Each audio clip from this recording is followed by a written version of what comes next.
Halo teman-teman, Tuhan Yesus sangat peduli dengan hati kita. Apapun suasana hati kita saat ini, Tuhan Yesus peduli. Mungkin pernah kita mengalami situasi di mana kita yang dulunya begitu semangat dan setia melayani Tuhan. Namun akhir-akhir ini semangat kita mulai berkurang, kita mulai tidak setia sama Tuhan. Atau bahkan kita melakukan hal-hal yang tidak menyenangkan hati Tuhan. Dan suatu saat kita sadar akan kesalahan kita dan kita mau kembali sama Tuhan. Namun suasana hati kita sudah beda.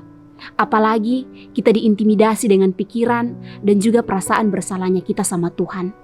Sehingga kita merasa tidak mampu, kita merasa tidak sanggup untuk datang menghadap Tuhan.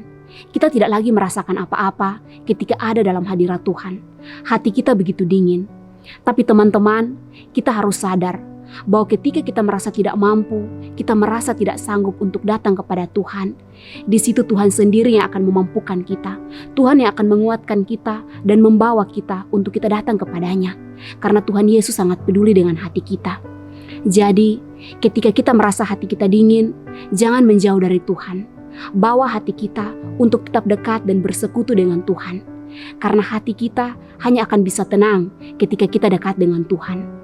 Jangan berpikir bagaimana caranya agar hati kita bisa pulih, hati kita bisa sembuh, atau hati kita bisa tenang. Bawa hati kita apa adanya sama Tuhan. Karena hanya Tuhan yang sanggup menenangkan dan memulihkan hati kita. Tuhan Yesus rindu menyalakan kembali api di hati kita. Tuhan mau mengubah hati kita menjadi sama seperti hatinya. Ingat, Tuhan Yesus peduli dengan hati kita.